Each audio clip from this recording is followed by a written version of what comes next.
ট্রাম্পের বাড়তি শুল্ক এবং রোহিঙ্গা যন্ত্রণায় বাংলাদেশ জানানো হয়েছে মার্কিন মন্ত্রীদের। পাকিস্তানের ব্রিফিংয়ে গণহত্যা এড়িয়ে গেলেও আলোচনা ইতিবাচক বলছেন বিশ্লেষকরা। ভারতে মুসলিম নিপীড়নের প্রতিবাদে ঢাকায় বিক্ষোভ, বাংলাদেশকে সংখ্যালঘুদের অধিকারে মনোনিবেশের পাল্টা পরামর্শ রণধীর জয়সওয়ালের। মাথায় কাফনের কাপড় পরে বিভিন্ন জায়গায় পলিটেকনিক শিক্ষার্থীদের গণমিছিল, সামনে কঠোর কর্মসূচির হুঁশিয়ারি। সয়াবিন তেলের চড়া দরে ক্রেতাদের ক্ষোভ, বেড়েছে সবজি পেঁয়াজের দামও, বিক্রেতাদের নানা অজুহাত।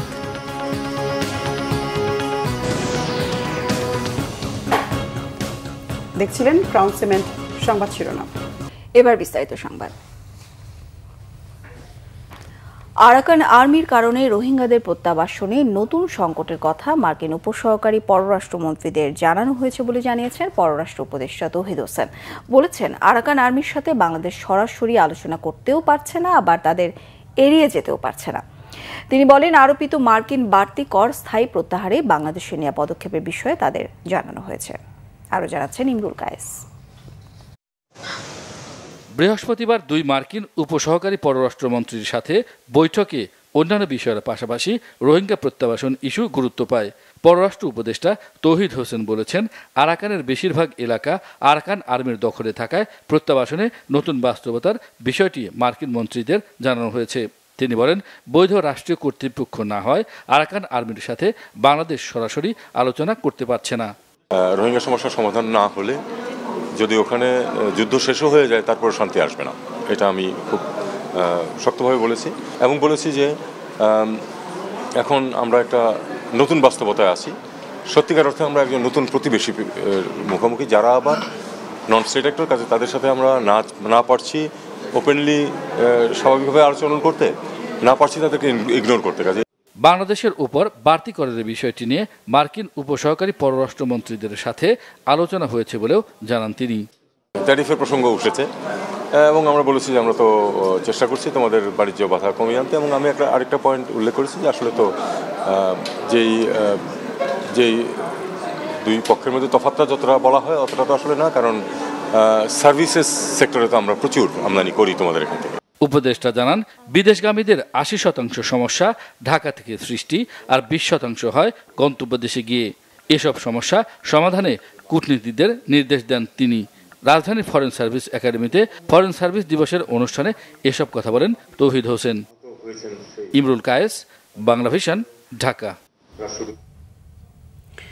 বাংলাদেশ পাকিস্তান পররাষ্ট্র সচিব বৈঠকে ১৯৭১ সালে গণহত্যা নিয়ে বাংলাদেশ ক্ষমা চাওয়ার দাবি করলেও পাকিস্তানের পররাষ্ট্র মন্ত্রণালয়ের বিবৃতি এবং ব্রিফিং এই বিষয়টি এড়িয়ে যাওয়া হয়েছে।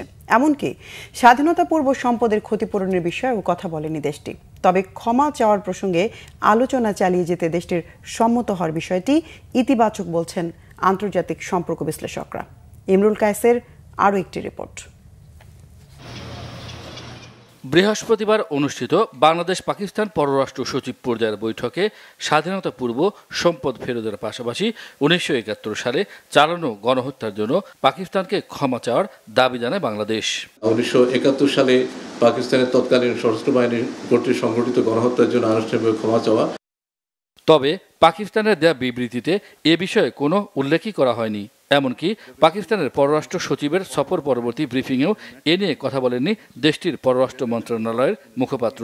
ব্যবসা বাণিজ্য, শিক্ষা, কৃষি সহ বিভিন্ন বিষয়ে সহযোগিতার কথা বললেও ক্ষমা চাওয়া সংক্রান্ত আলোচনা কিংবা ১৯৭১ সাল নিয়ে একটি শব্দ উচ্চারণ করেননি তিনি। Pakistan and Bangladesh convened the 6th round of foreign secretary level bilateral consultations in Dhaka.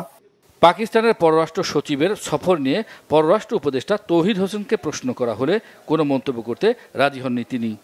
পাকিস্তানের এটা ছিল অ্যাবসলিউটলি কার্যকরণ আমার সাথে, কারণ তার মিটিং ছিল ফরেন সেক্রেটারির সাথে। কাজে ফরেন সেক্রেটারি কি আলাপ হয়েছে সেটা তো বলেছেন, এ নিয়ে আমি আর কোনো কথা বলতে চাই না।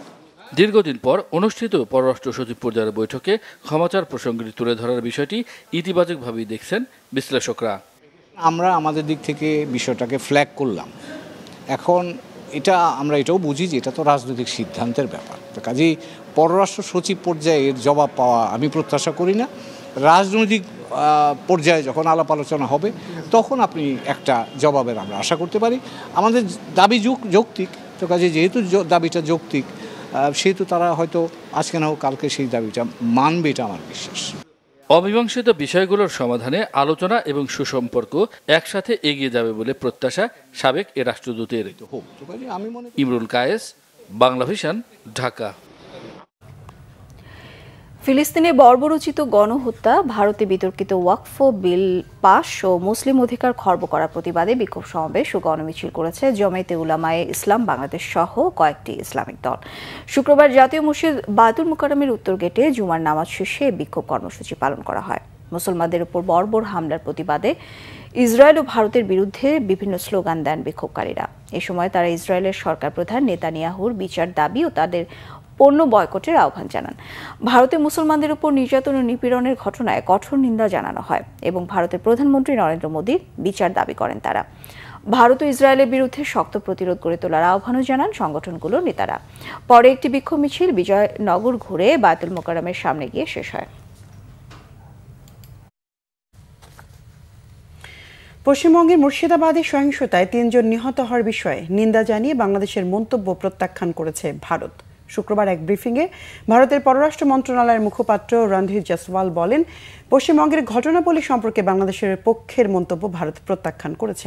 বাংলাদেশের সংখ্যালঘুদের উপর চলমান নিপীড়ন নিয়ে ভারতের উদ্বেগের সঙ্গে তুলনা টানার বিষয়টি প্রায় প্রকাশ্য ও কপট অপচেষ্টা।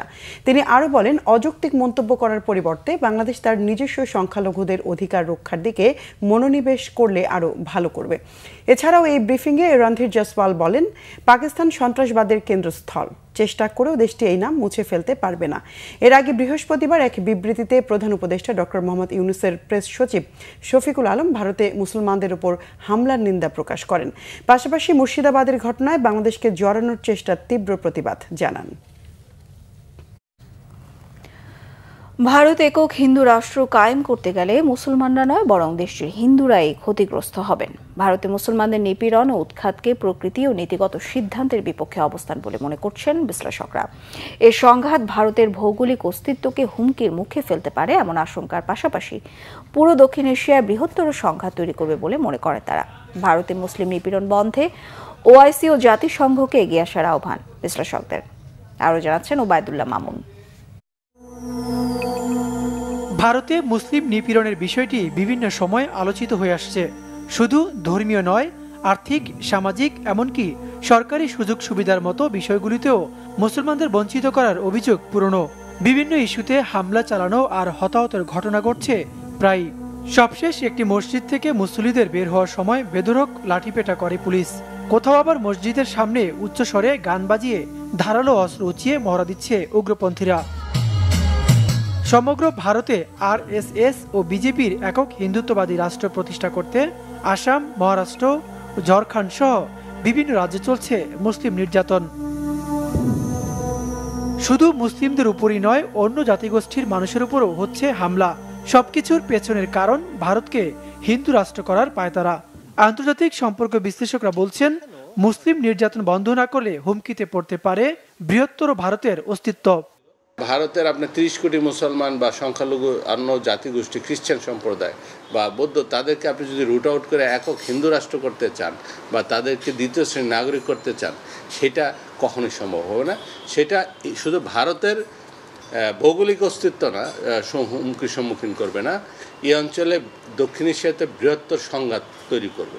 এবং সেখানে যেহেতু মুসলিম ধনী রাষ্ট্রগুলো আপনার সদস্য, তারা যদি চায় সত্যিকার তারা যে মেন করে, তারা কিন্তু সাংঘাতিকভাবে প্রেশার দিতে পারে। বিশেষ করে ভারতের সাথে আপনার মুসলিম দেশগুলো কিন্তু ব্যাপক ব্যবসায়িক সম্পর্ক রয়েছে। দেশটিতে মুসলিম নিপীড়ন বন্ধে আন্তর্জাতিক অঙ্গনে জনমত গড়ার পাশাপাশি ওআইসি ও জাতিসংঘকে এগিয়ে আসার আহ্বান তাদের। সেকুলার ভারতে ফেরার কোনো বিকল্প নাই।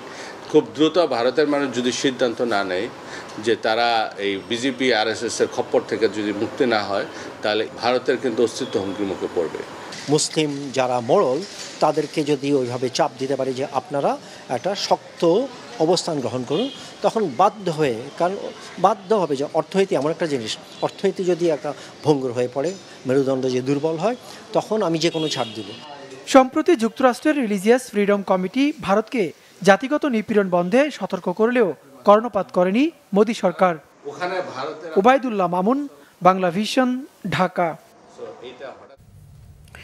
5 আগস্টের পর নতুন বাংলাদেশ গড়ে তুলতে পারেনি গণ অভ্যুত্থান মনে করেন বিশ্লেষকরা। তারা বলছেন, ডিসেম্বরের পর দেশে রাজনৈতিক অস্থিরতা তৈরি হলে এর দায়ভার বড় রাজনৈতিক দলগুলোকেই নিতে হবে, কারণ তারাই নির্বাচন বিষয়ে সময়সীমা বেঁধে দিচ্ছে। মোবাশ্বের আহমেদের রিপোর্ট। বিরাজমান রাজনৈতিক পরিস্থিতিতে জাতীয় সংস্কৃতি তৈরির নতুন বাংলাদেশ শীর্ষক এক গোলটেবিল বৈঠক আয়োজন করে ইমার্জিনেক্স ফাউন্ডেশন। নির্বাচন, সংস্কার ও বাংলাদেশ ভবিষ্যৎ রাজনীতি কেমন হবে তা উঠে আসে আলোচনায়। বক্তারা বলেন, সংস্কৃতির বিকাশ হলেই একটি সুন্দর গণতান্ত্রিক ও অন্তর্ভুক্তিমূলক দেশ গঠন সম্ভব। অভ্যুত্থান পরবর্তী কাঙ্ক্ষিত বাংলাদেশ গঠন না হওয়ার কথাও বলেন তারা। ডক্টর ইউনূস বিদেশ থেকে বিনিয়োগ আনছেন, আমি তাকে একটা পোস্টে সাবধান করেছি, বিনিয়োগ আনা মানেই কিন্তু ভালো না।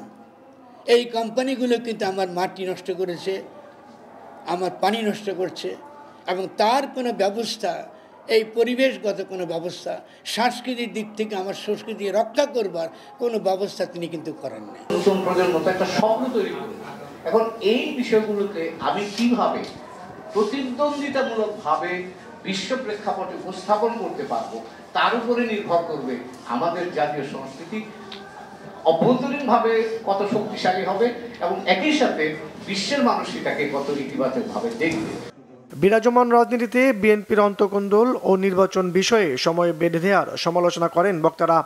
আপনি বলছেন যে ডিসেম্বরের মধ্যে নির্বাচন না, December is our cut off time, এবং এরপরে দেশে বিশৃঙ্খলা হবে। তাহলে যদি বিশৃঙ্খলা হয় ডিসেম্বরের পরে, যদি ধরা যাক সরকার ইলেকশনটা মার্চে নিয়ে গেল এবং ডিসেম্বরের পরে আপনি বললেন যে কাট অফ টাইম হচ্ছে ডিসেম্বর, তাহলে ডিসেম্বরের পরে যদি কোনো দেশে বিশৃঙ্খলা হয়, এটা দায় কার?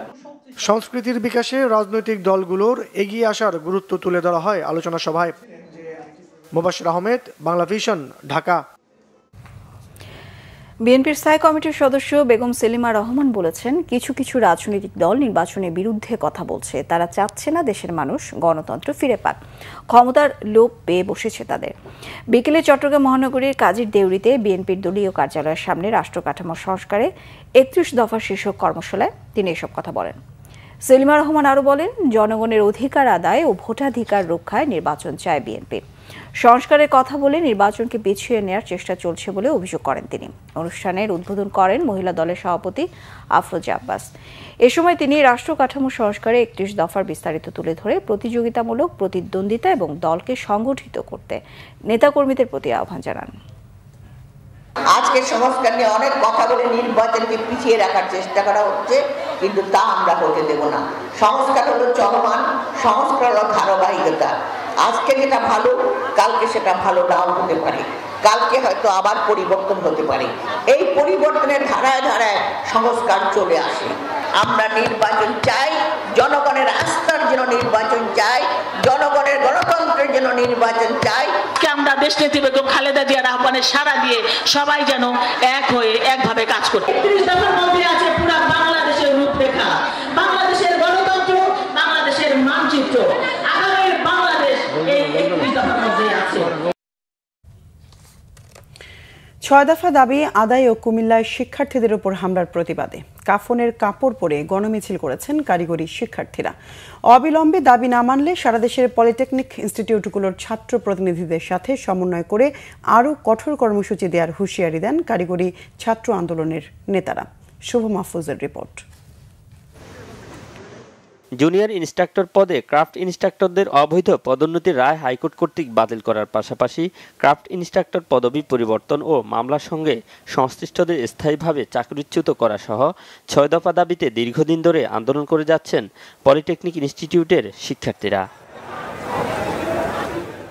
গত বুধবার রাজধানীর তেজগাঁও এলাকায় সড়ক অবরোধ করে বিক্ষোভ করেন শিক্ষার্থীরা। পরে বৃহস্পতিবার সারা দেশে রেলপথ অবরোধের ঘোষণা দেওয়া হলেও সরকারের আশ্বাসে তা স্থগিত রাখা হয়। বৈঠক হয় শিক্ষা মন্ত্রণালয়ের কর্মকর্তাদের সাথে। বৈঠকে মন্ত্রণালয় থেকে দৃশ্যমান পদক্ষেপের আশ্বাস না পেয়ে দাবি আদায়ে আন্দোলন চালিয়ে যাওয়ার ঘোষণা দেন তারা। শুক্রবার বাদ জুমা রাজধানীর তেজগাঁও এলাকায় কাফনের কাপড় বেঁধে মিছিল বের করেন শিক্ষার্থীরা। দাবির পক্ষে নানা যুক্তি তুলে ধরেন তারা। ক্রাফট ইন্সট্রাক্টরদের আমরা মামা করে ডাকতাম, এখন তাদেরকে যে হাইকোর্টের রায়ের প্রেক্ষিতে আমাদের এখন তাদের স্যার বলতে হবে।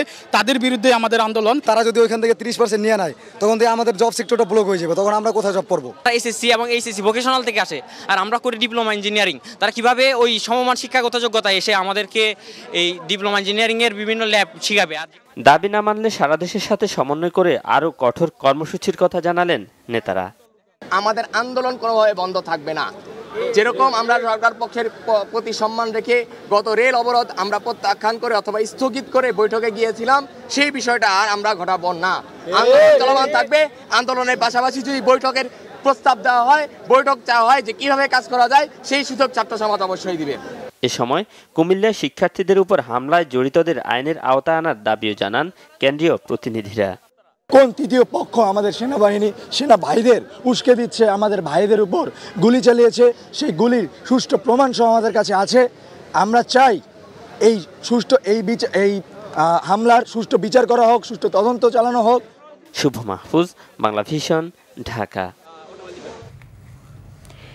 এদিকে দেশের বিভিন্ন জায়গায় কাফনের কাপড় পরে বিক্ষোভ করেছেন পলিটেকনিক ইনস্টিটিউটের শিক্ষার্থীরা। দুপুরে ময়মনসিংহ পলিটেকনিক ইনস্টিটিউটের সামনে থেকে বিক্ষোভ মিছিল বের হয়ে নগরীর চরপাড়া মোড় ঘুরে আসে। কুমিল্লায় শিক্ষার্থীদের উপর পুলিশের হামলার ঘটনায় প্রশাসনকে ক্ষমা চাওয়ার আহ্বান জানান বিক্ষোভধরা। বিক্ষোভ মিছিল অবস্থান কর্মসূচি পালন করেছেন সিলেট পলিটেকনিক ইনস্টিটিউটের শিক্ষার্থীরা। মাথায় কাফনের কাপড় বেঁধে মিছিল সহকারে ক্যাম্পাসে জড়ো হতে থাকেন তারা। ৬ দফা বাস্তবায়নের দাবি এবং কুমিল্লায় পলিটেকনিক শিক্ষার্থীদের উপর হামলার প্রতিবাদে মাথায় কাফনের কাপড় পরে মিছিল করেন নরসিংদী পলিটেকনিক ইনস্টিটিউটের শিক্ষার্থীরা। ইনস্ট্রাক্টরদের অবৈধ পদোন্নতির রায় হাইকোর্ট কর্তৃক বাতিল, ক্রাফট ইনস্ট্রাক্টর পদবি পরিবর্তন ও মামলার সাথে সংশ্লিষ্টদের স্থায়ীভাবে চাকরিচ্যুত করা সহ ৬ দফা মেনে নেয়ার দাবি জানান শিক্ষার্থীরা।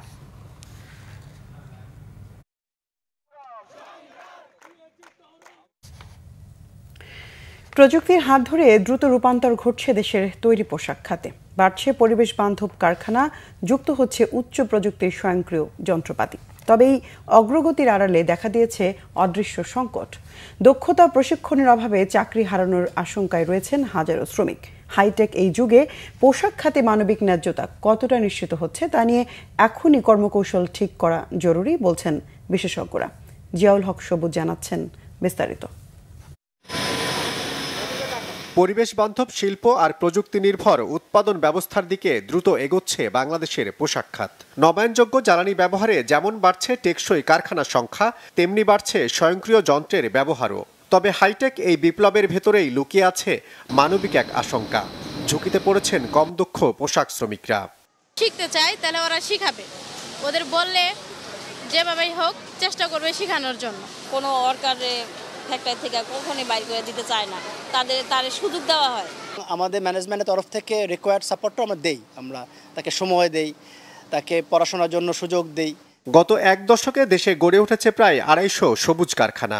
বৈশ্বিক চাহিদা মেটাতে সব কারখানায় যুক্ত হচ্ছে উন্নত প্রযুক্তি ও স্বয়ংক্রিয় পদ্ধতির ব্যবহার। একই সঙ্গে সৌরশক্তি ও নবায়নযোগ্য জ্বালানির ব্যবহার বাড়ায় কর্মপরিবেশও এখন অনেকটাই সহনীয়। এরকম তো সবুজ অরণ্য পাওয়া যায় না। আমরা অফিসের ভিতরে ঢুকলে আমাদের দেখা যায় সবকিছু সবুজ, অনেক ভালো লাগে। বিদ্যুৎ যাওয়ার সাথে সাথে আবার সোলার প্যানেলের যে আমরা বিদ্যুৎ আমাদের থাকেই। কাজের পরিবেশ উন্নতির পাশাপাশি শ্রমিকদের ঝুঁকি নিয়ে ভাবছেন শিল্প মালিকরাও। স্বাভাবিকভাবে আগে আপনার 5টা দিয়ে মেশিন দিয়ে যা হয়তো এখানে হয়তো 3টা মেশিন দিয়ে তা হবে। এই ক্ষেত্রে যারা এটার সাথে কোপ আপ করতে পারবে, যারা আপ স্কিল লিঙ্ক করতে পারবে, নিজেদেরকে ডেভেলপ করতে পারবে, তাদের একটা অংশ তো থাকছেই। কিছুটা অংশ হয়তো আপনার প্রয়োজনীয়তা কমবে, সেটা আসলে আপনাকে এখন থেকেই তো অ্যাড্রেস করতে হবে, আপনাকে এখন থেকেই তো সেটা নিয়ে কাজ করতে হবে, রিসার্চ করতে হবে, যেটা আমি সবসময় বলার চেষ্টা করি যে কতটুকু এফেক্ট হতে পারে, কি হইতে পারে। প্রযুক্তির ভিড়ে শ্রমিকদের টিকিয়ে রাখতে বাস্তবসম্মত নীতি তৈরি ও মানবিক প্রস্তুতির সুপারিশ করেছেন শ্রম অধিকার বিশেষজ্ঞরা।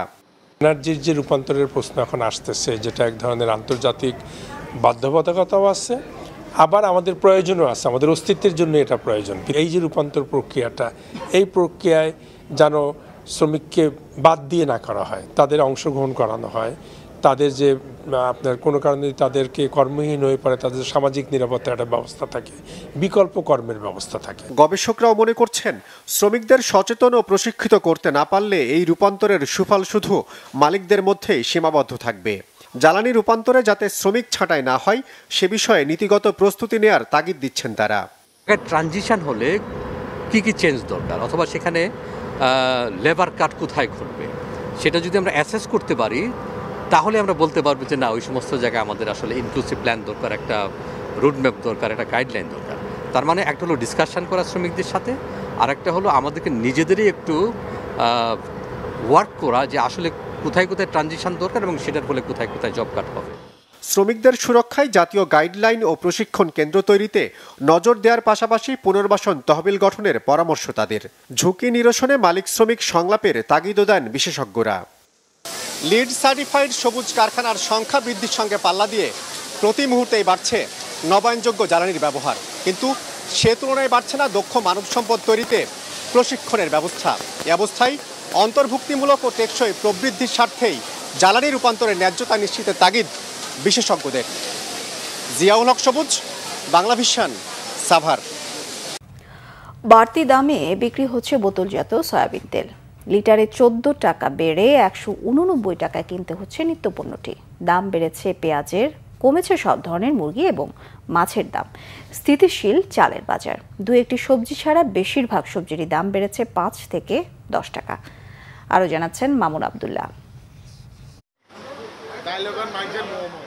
সম্প্রতি সয়াবিন তেলের দাম লিটারে 14 টাকা ও পাম তেলের দাম 12 টাকা বাড়ানোর ঘোষণা দেন ব্যবসায়ীরা। এই দাম মেনে নিয়েছে বাণিজ্য মন্ত্রণালয়ও। সে হিসাবে প্রতি 5 লিটার সয়াবিন তেলের বোতলের নতুন দাম নির্ধারণ করা হয়েছে 922 টাকা, আগে যা ছিল 852 টাকা। নতুন দাম বাজারে কার্যকর হওয়ায় বেড়েছে তেলের সরবরাহ, তবে দাম বাড়ায় অসন্তুষ্ট ক্রেতারা। মাল স্টক করে রাখে এই যে মনোগঞ্জে 850 টাকা 4 দিন আগেও কিনছি, 3 দিন আগেও কিনছি, এখন আবার 920 টাকা। নিত্য প্রয়োজনীয় জিনিস, তেল ছাড়া তো চলতেই পারবো না, কিন্তু তেল বেশি একটু হয়ে গেছে। সরকার যে পার লিটারে 14 টাকা বাড়াই দেওয়ার পরে বাজারে মাল আসতে শুরু করছে, তো এখন আমরা গায়ে রেটে বিক্রি করি, কারণ কাস্টমার তো আসলে বিভিন্ন কথা আমাদেরকে বলে। পেঁয়াজের দামও বেড়েছে। কেজিতে 5 থেকে 10 টাকা বেড়ে বিক্রি হচ্ছে 55 থেকে 60 টাকায়। সবজির দামও কেজিতে 5 থেকে 10 টাকা বেড়েছে বলে জানান বিক্রেতারা। ঝড় বৃষ্টির কারণ দেখিয়ে সরবরাহ কমার অজুহাত তাদের। পেঁয়াজ ভাই এখন বর্তমানে 60 টাকা কেজি, আর আগে যে আমরা পেঁয়াজটা বেচছি এটা বেচছিলাম মুড়ি কাটা পেঁয়াজ। ওই পেঁয়াজটা কৃষক রাখতে পারবো না দেখে কি কম দামে ছাড়ছে, আর অনকা বর্তমানে যে পেঁয়াজটা এটা হচ্ছে হালি পেঁয়াজ। এরকম থাকলেও তো নিয়ন্ত্রণ আছে না, তো সামনে মনে হচ্ছে আরো বাড়বো, আল্লাহ জানে কি অবস্থা। বৈশাখে ঝড় ছিল, এলাকা তরকারি বাজারে কেউ আহে নাই, তরকারি মাছ ফালাই দিস। এখন আবার যে আজকে একটু রোদ উঠছে না, বাজার রোদ উঠছে, বাজারে লোক আছে, তরকারিটা একটু কম, দুদিন মাল আসেনি। ভেন্ডি ধরেন আগে ছিল ধরেন 80 টাকা 90 টাকা কেনা লাগতো, এখন ধরেন 50 টাকা বা 40 টাকা। কমেছে মাছের দর। বিক্রেতারা বলছেন কেজিতে 150 থেকে 200 টাকা কমে বিক্রি হচ্ছে সব ধরনের মাছ। তবে তা নিয়ে ক্রেতাদের মাঝে আছে মিশ্র প্রতিক্রিয়া। আমাদের মতো যারা মধ্যবিত্ত আছে তাদের কষ্টই হয়ে যায় মাছটা চলাটা, এরকম আর কি। রুই মাছ আগে ছিল 500-600 টাকা কেজি, আজকে বিক্রি করতে 400 টাকা কেজি। এমনি ইলিশের দাম তেমন কমে নাই, কিন্তু ছোট মাছ একটু কমছে।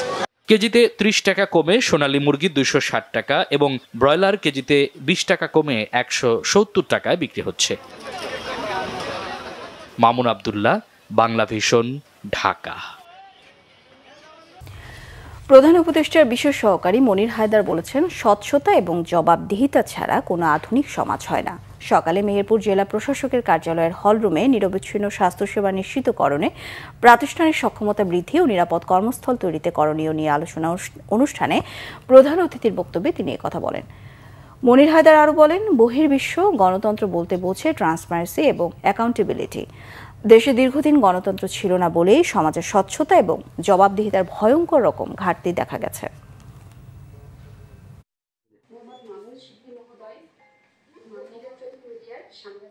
আমরা স্বাভাবিকভাবে গণতন্ত্র বলতে বুঝি একটা নির্বাচন, থার্ড ওয়ার্ল্ডে এভাবেই চিন্তা করা হয়, কিন্তু সিভিলাইজড ওয়ার্ল্ড যে সমস্ত দেশে গণতন্ত্রের চর্চা হয় তারা গণতন্ত্র বলতে নির্বাচনটাকে বোঝে গণতন্ত্রে প্রবেশের দরজা হিসাবে। আমরা একটা ডেমোক্রেটিক এনভায়রনমেন্ট চাই, যে এনভায়রনমেন্টে মানুষের কাছে সবকিছু পরিষ্কার থাকবে, যেখানে রাগ ঢাক থাকবে না, যেখানে ব্যক্তি বিশেষের প্রায়োরিটি থাকবে না, গোষ্ঠী বিশেষের প্রায়োরিটি থাকবে না, প্রায়োরিটি থাকবে জনগণ। খাগড়াছড়িতে অপহৃত চট্টগ্রাম বিশ্ববিদ্যালয়ের 5 শিক্ষার্থী সহ 6 জনকে উদ্ধারে সাঁড়াশি অভিযান চালানো হচ্ছে। অপহরণের পর 3 দিনেও তারা উদ্ধার না হওয়ায় উদ্বেগ উৎকণ্ঠা বেড়েছে পরিবারগুলোতে। পুলিশ সুপার মোহাম্মদ আরিফিন জুয়েল জানান, সেনাবাহিনীর নেতৃত্বে যৌথ অভিযান চলছে। সেই সঙ্গে বিভিন্ন সড়কে জোরদার করা হয়েছে নিরাপত্তা। গত মঙ্গলবার বৈশাখী উৎসব শেষে বাড়ি ফেরার পথে পানছড়ি সড়কের গিরিফুল এলাকায় অস্ত্রের মুখে তাদেরকে অপহরণ করা হয়।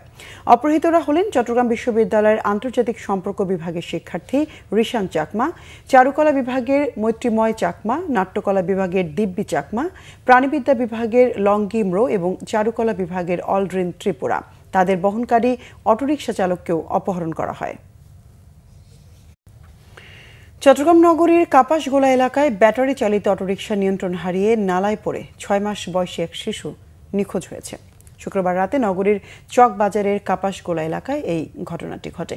অটোরিকশায় থাকা ওই শিশুর মাকে উদ্ধার করেছে স্থানীয়রা। ফায়ার সার্ভিস জানায়, ব্যাটারি চালিত অটোরিকশাটি নালায় পড়ে যাওয়ার পর 2 যাত্রীকে স্থানীয়রা উদ্ধার করে। তবে 6 মাসের শিশুটি নিখোঁজ হয়। তাকে উদ্ধারে কাজ করছে ফায়ার সার্ভিসের ডুবুরি দল। খবর পেয়ে ঘটনাস্থলে যান city mayor doctor Shahadat Hossain. শিশুটিকে উদ্ধারে নালার বর্জ্য অপসারণে যোগ দিয়েছে চট্টগ্রাম সিটি কর্পোরেশনের পরিচ্ছন্নতা কর্মীরাও। এবারে আরো কিছু খবর নিয়ে দেখুন একটি ডেস্ক রিপোর্ট।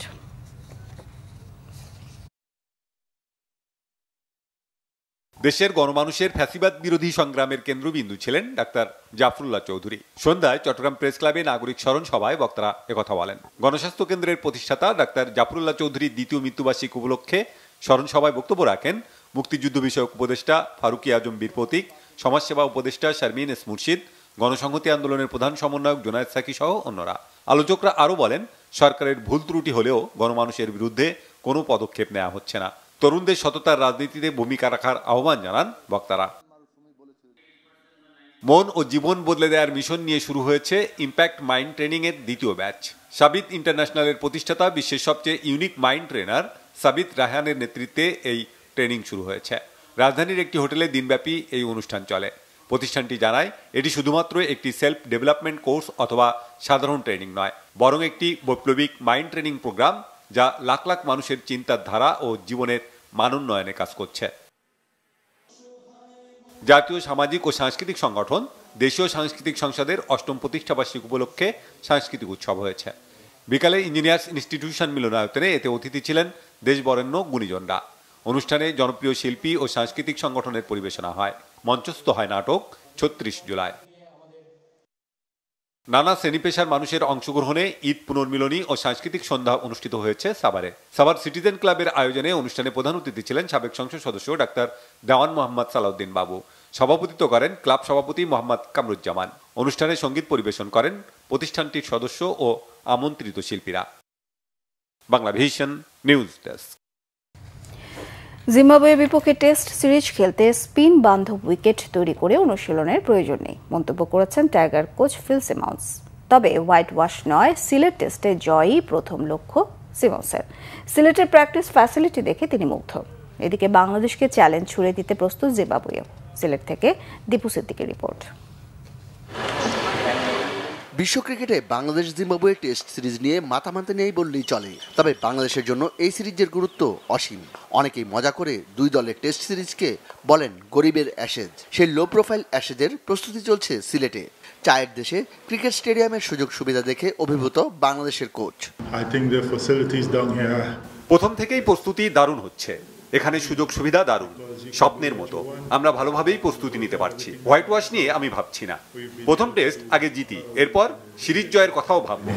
ঘরের মাঠে লাল বলের ক্রিকেট মানে টাইগারদের স্পিনারদের দাপট, ঘূর্ণির জালে প্রতিপক্ষ ঘায়েলের চেষ্টা। তবে সিলেটের উইকেট সবসময়ই পেস বান্ধব। বিশ্ব ক্রিকেটের দুর্বল শক্তি জিম্বাবুয়ের বিপক্ষে জয় পেতে স্পিনের সুযোগ নিতে নারাজ টাইগার কোচ। জিম্বাবুয়ের জন্য আমাদের স্পিন ট্র্যাক তৈরির প্রয়োজন নেই। টেস্ট ম্যাচ জিততে সঠিক স্পোর্টিং ট্র্যাক বানানো জরুরি। তাই স্পিন উইকেট হলো নাকি পেস উইকেট সে নিয়ে আমাদের মাথা ব্যথা নেই। উইকেট যেমনই হোক, আমাদের প্রস্তুতিটাই বড় কথা। বাংলাদেশের মতো সিলেট স্টেডিয়ামের ফ্যাসিলিটি দেখে প্রশংসায় পঞ্চমুখ জিম্বাবুয়ে দলও। বাংলাদেশকে চ্যালেঞ্জ ছুড়ে দেওয়ার হুঙ্কার দিয়ে রাখলেন দলের অভিজ্ঞ ক্রিকেটার শন উইলিয়ামস। জানালেন প্রস্তুতি নিয়েই বাংলাদেশে পা রেখেছেন তারা। আমার মনে হয় আমাদের প্রস্তুতি বেশ ভালো হয়েছে। জিম্বাবুয়েতে আমরা গেম টাইম পেয়েছি অনেক, সেখানে পেসাররা বেশ ভালো করেছে। দলের মানসিক অবস্থা এবং পরিবেশ দারুণ, দুর্দান্ত যাচ্ছে সবকিছু। আগামী 20 এপ্রিল সিলেটে শুরু হবে 2 টেস্টের সিরিজ, দ্বিতীয় ম্যাচটি হবে চট্টগ্রামে। Bangla vision sports desk. আমরা সংবাদ শেষ করব। ক্রাউন সেভেন সংবাদ শিরোনামগুলো আরো একবার জানিয়ে। ট্রাম্পের বাড়তি শুল্ক এবং রোহিঙ্গা যন্ত্রণায় বাংলাদেশ, জানানো হয়েছে মার্কিন মন্ত্রীদের। পাকিস্তানের ব্রিফিংয়ে গণহত্যা এড়িয়ে গেলেও আলোচনা ইতিবাচক বলছে বিশ্লেষকরা। ভারতে মুসলিম নিপীড়নের প্রতিবাদে ঢাকায় বিক্ষোভ, বাংলাদেশকে সংখ্যালঘুদের অধিকারে মনোনিবেশের পাল্টা পরামর্শ রণধীর জয়সওয়ালের। মাথায় কাফনের কাপড় পরে বিভিন্ন জায়গায় পলিটেকনিক শিক্ষার্থীদের গণমিছিল, সামনে কঠোর কর্মসূচির হুঁশিয়ারি। সয়াবিন তেলের চড়া দরে ক্রেতাদের ক্ষোভ, বেড়েছে সবজি পেঁয়াজের দামও, বিক্রেতাদের নানা অজুহাত।